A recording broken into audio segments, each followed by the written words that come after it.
Assalamualaikum warahmatullahi wabarakatuh. Perkenalkan, nama saya Salman Alifia Rahman dari kelas 10 TKJ 2. Di sini saya akan mempresentasikan konsep budaya yang saya observasi, yaitu kesenian tari Jaipong. Tari Jaipong atau Jaipongan adalah salah satu tari daerah yang sangat terkenal dan tidak asing bagi kita. Tarian ini ialah jenis tarian tradisional yang berasal dari Bandung, Jawa Barat. Tari Jaipong merupakan tarian yang lahir dari budaya Sunda.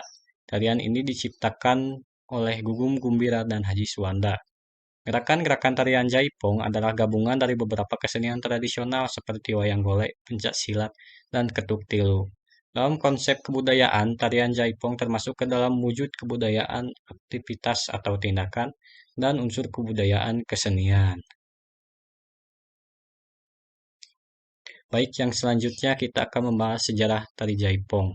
Di sini saya membagi sejarah tari Jaipong menjadi 3 bagian yang bisa dilihat oleh kita sama-sama, mulai dari tahun 1976 sampai masa sekarang. Baik, langsung saja kita mulai ke yang pertama. Awal mula lahirnya gerakan kesenian yang unik. Haji Suwanda adalah seniman berbakat yang berasal dari Karawang. Beliau memiliki bakat luar biasa dan mempunyai kemampuan menguasai beberapa kesenian tradisional dari berbagai daerah, khususnya Karawang. Beberapa jenis seni daerah yang dikuasai adalah ketuk tilu, wayang golek, topeng benjet, dan pencak silat. Pada tahun 1976, Haji Suwanda melakukan inovasi dengan mencampurkan beberapa gerakan kesenian yang ia kuasai, terutamanya pencak silat, wayang golek, dan ketuk tilu. Hasilnya dari penggabungan tersebut, maka lahirlah karya seni unik yang disukai masyarakat, di mana pada saat itu pertunjukan yang ia gelar belum diberi nama Tari Jaipong.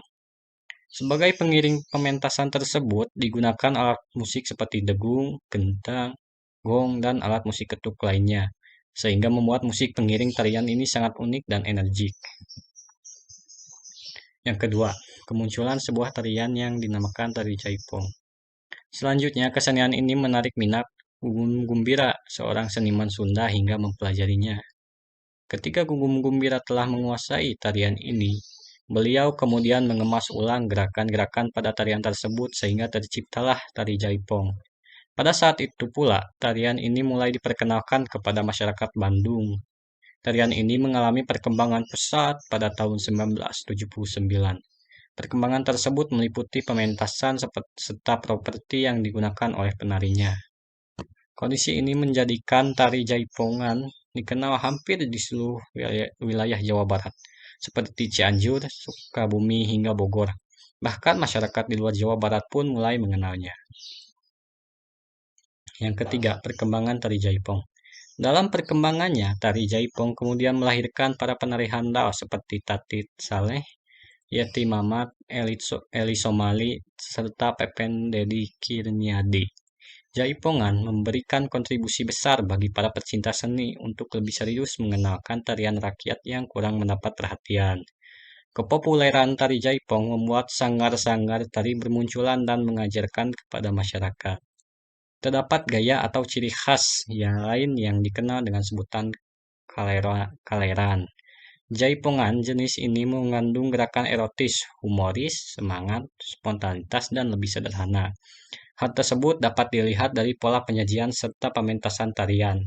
Pola tersebut seperti lebih pola yang populer di daerah Bandung, serta ibing saka yang tidak berpola dan berkembang di daerah Subang dan Karawang, serta disebut Jaipongan gaya kaleran. Saat ini, tari Jaipong dianggap sebagai salah satu kesenian tari khas Jawa Barat.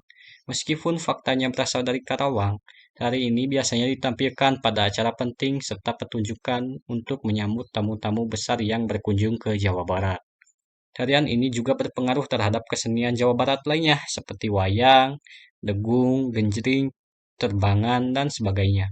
Bahkan tarian ini juga pernah dikolaborasikan dengan musik dangdut modern oleh Mr. Nur dan Leni yang kemudian dikenal sebagai Pongdut. Selain Jaipong, pada tahun 1980 dan 1990-an, Gugum Gumbira mengembangkan jenis tarian lain, misalnya tari toka-toka, setelah sari, sontang, pencuk, kuntul mangut, iring-iring daun puring, rawayan, serta tari kawung anten. Baik, barusan kita sudah selesai membahas tentang sejarah tari Jaipong. Kini saatnya kita membahas beberapa unsur tari Jaipong. Di sini saya hanya akan membahas 3 unsur, yaitu pola gerakan tari Jaipong, gerakan dasar Jaipongan, kostum, dan alat musik tari Jaipong. Baik, yang pertama pola gerak tari Jaipong. Di sini ada 5, yaitu satu bukaan. Gerakan ini ialah gerakan pembuka saat pementasan Jaipong dimulai. Biasanya penari Jaipong akan melakukan gerakan memutar serta memainkan selendang yang dikalungkan di lehernya. Penari melakukan gerakan tersebut dengan lemah gemulai sehingga menarik perhatian penonton. 2. Pencungan.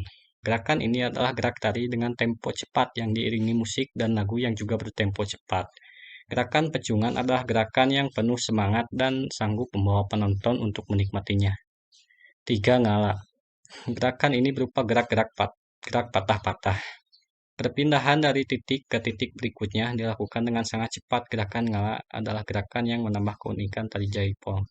Keempat yaitu mencit. Baik, kita lanjut yang kedua, gerakan dasar Jaipongan. Dalam menari Jaipong, penari harus menguasai gerakan dasar yang menjadi pedoman keseluruhan gerak tari. Secara umum, gerakan dasar dibagi sebagai berikut, yaitu 1. Geo, 2. Gitek, 3. Goyang. Baik, yang ketiga. Yang ketiga A. Kostum tari Jaipong, yaitu ada 3, 1 sinjang, 2 sampur, 3 apok. Lanjut, yang 3B, alat musik untuk Jaipong, yaitu ada 5, 1 gendang, 2 rebab, 3 gong, 4 kecerek, 5 kecapi.